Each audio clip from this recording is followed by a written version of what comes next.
1 இருக்கிறவங்க வந்து பார்த்தீங்கன்னா, பெரும்பாலும் வந்து அவங்க பெரிய அதாவது ஹெட் பொசிஷன்ல இருப்பாங்க. ஹெட் அதாவது என்னன்னா தலைமை பொறுப்புல இருக்கவங்க, தலைமை பண்பு அதிகமா இருக்கக்கூடிய ஒரு நபர்களா இருப்பாங்க. எந்த இடத்துல போனா அந்த அதிகார வர்க்கம், அதிகார தோரணைன்னு சொல்லுவாங்களே, அத ரொம்ப விரும்பக்கூடிய நபர்கள் வந்து பார்த்தீங்கன்னா, அந்த 1, 10, 19, 28ல கண்டிப்பா இருப்பாங்க.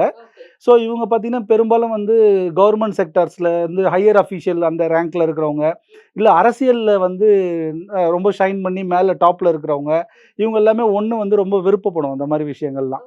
ஸோ நீங்க ஒரு இல்ல பிரைவேட் சார். அது கம்பெனிஸ் அவங்கள தேடி வருமா? இல்ல அவங்க அத தேடி போவாங்களா? ஆட்டோமேட்டிக்கா அவங்க தேடவே வேணாம். அவங்களோட எண்ணம் அப்படி இருக்கும். ஆனா ஆட்டோமேட்டிக்கா அந்த மாரி பொறுப்புகள் அவங்களுக்கு குடுக்கப்படும்.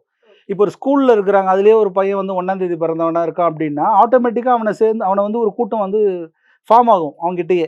ஸோ தானா இந்த சேர்ந்த பொறுப்பு ஆமா. கூட்டம். இந்த பொறுப்ப நீ எடுத்துக்கோ. இந்த பொறுப்ப நீ பண்ணு. இந்த ஃபங்ஷன நீ ஆர்கனைஸ் பண்ணு. அப்படின்ற மாரி ஒரு தலைமை பண்பு அவங்க கிட்ட இருக்கிறது, நம்ம சொல்லி தெரிய வேணாம். ஆட்டோமேட்டிக்கா அந்த நபரோட வைப்ரேஷன் வந்து கொண்டு வரும்.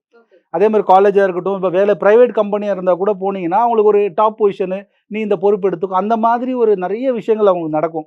இத வந்து அவங்க பாசிட்டிவா யூட்டிலைஸ் பண்ணிக்கணும். யூட்டிலைஸ் பண்ணிட்டாங்கன்னா, இவங்களோட குரோத்த வந்து தடுக்க முடியாது.